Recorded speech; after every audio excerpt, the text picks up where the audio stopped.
Alrighty guys, so today is weekend, so I'm gonna take this time to fix my daughter's, no, my niece's, her Jeep. She own a Jeep Wrangler. She have a P0128. That's a thermostat code. Now y'all know what that leads to. Oh, speak of the devil. That leads to pretty much a thermostat. I want to see what kind of parts you got. What parts you got? What is this mess? That's what they told me when the code came on. When the code came on. That was the piece that she recommended to stay with you. See, they gave you just a thermostat. Yeah, scoot over. Oh my goodness, I don't think I've ever. This not even a housing, this just a thermostat.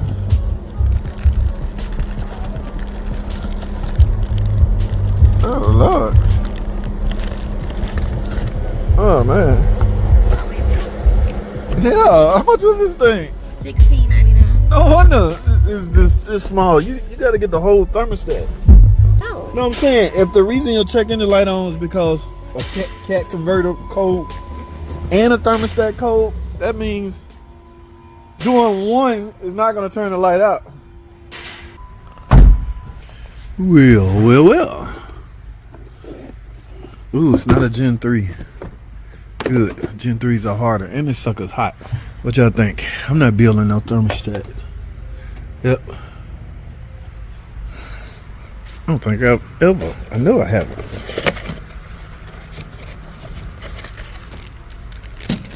What on earth? They actually want you to repair this?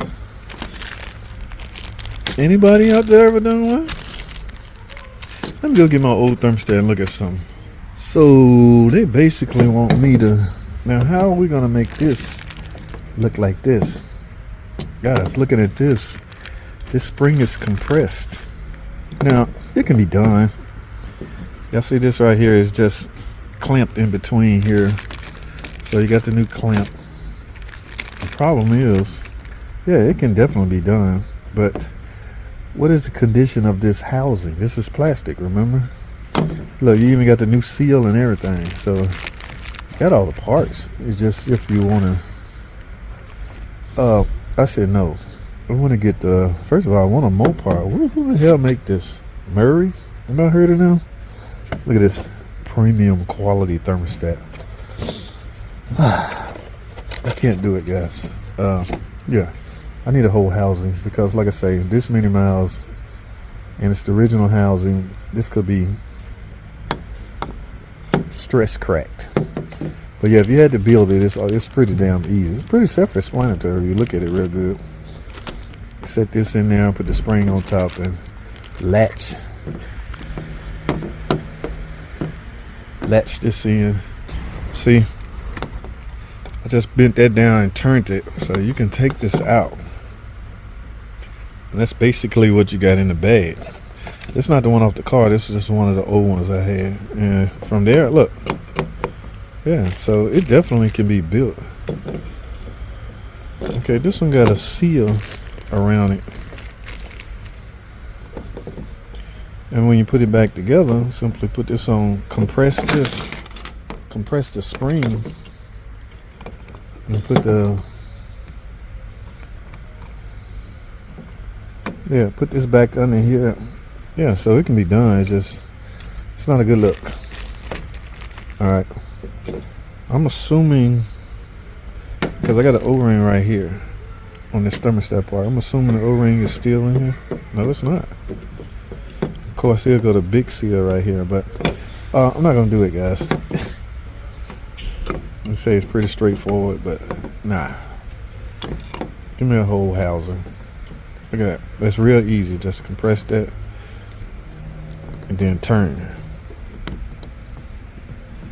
Then you back in there. But no, Murray, don't come bringing me this garbage. All right, let me tell her the bad news. This is a bad idea. They gave me parts to rebuild your thermostat. You need this. This is what you need, the whole thermostat. So that's why it only costs $16. Where'd you get it from? AutoZone? O'Reilly, they should know better. Yeah, you need the whole thermostat with the whole housing, like I just showed you. So What's that called? it's called a thermostat. It just this is called a thermostat, but it's got to come complete with the housing. It needs to come complete with the housing. And the Mopar one is probably $80. But again, putting this on is not going to turn your light out because you got a cat converter code as well. Right, I know the light gonna be on. Oh, okay, yeah. Yeah. Okay, I thought you was thinking that the light was going to go out once you put it on. No, I was just trying to address that because I didn't know what all that meant. So if you just replace this, the light's still going to be on as long as you know that. Yeah. But yeah, that's So where do I buy that at? at the same place. Just tell them you want the one with the whole housing. They gave you the cheaper version. You don't want to build this because this is plastic. So all that they want me to do is take the guts out of here and put these guts in here. But I need the whole piece. Yeah, the whole thing. Yeah, it's not like you're losing. It's not like you got a coolant leak or anything. Yeah, you full. Ooh, that cat gonna be a pain. What cat is it? What was the number? P number? P0402? 0420? 0430 is bank 2. Bank 2 is over here. Yeah. And then on top of that, you gotta be careful with getting the just make sure the cat, you get a warranty on the cat. Because when you get these aftermarket cats, they causing people problems. They're having misfires and all kinds of crazy stuff. $2,000 at a dealership for a cat converter? Yeah, it's ridiculous high. All right, well, you got to get the thermostat, the whole housing thermostat. These brakes are gone. You got bigger problems. You see that front brake? It's scrubbing. Look at that front brake. You worrying about the thermostat, you got bigger problems. On the right front.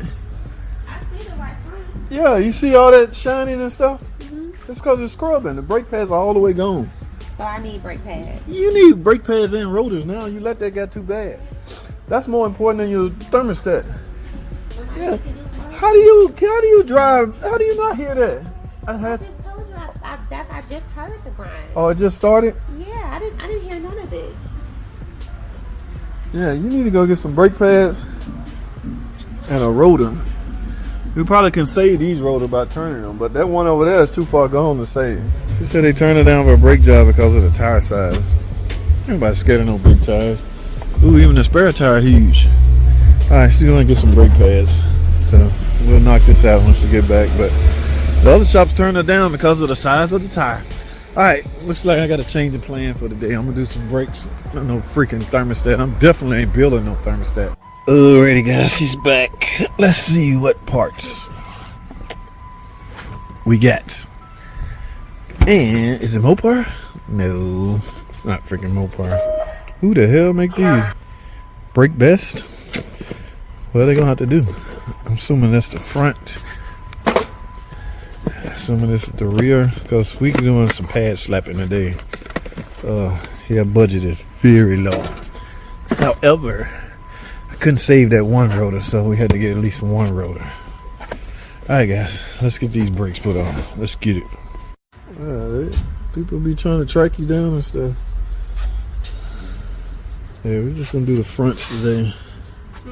You had no choice but to do this. We're gonna do the fronts.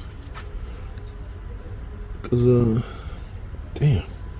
So you almost waited, like the piston is all the way out. When the piston come all the way out, if you had brake fluid leaking, you would have needed a caliper. But A who? a caliper, a whole caliper. But Oh. yeah, we're just gonna put new rotors on it and some brake pads. All right, guys, there she go. You know what's crazy?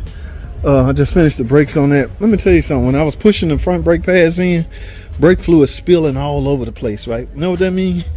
That means that. And here's what's really crazy. Let me back up. She just had an oil change 2 weeks ago at a shop. At a shop. Now, think about this for a second.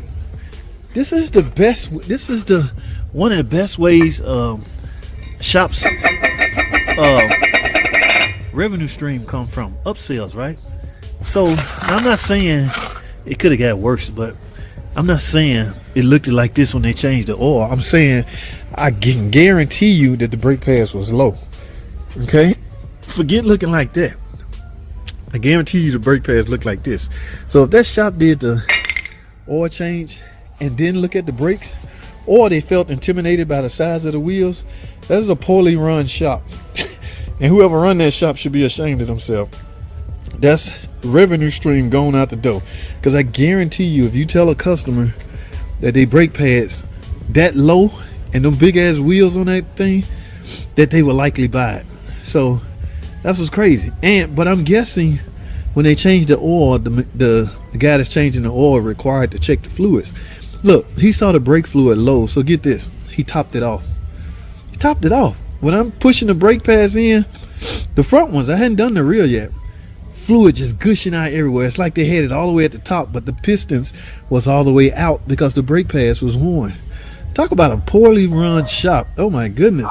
But I can't have my niece riding around with my younger niece in the car. She could, brakes can stop and not kill it. Not to mention they had no wheel lock to take the freaking wheel off.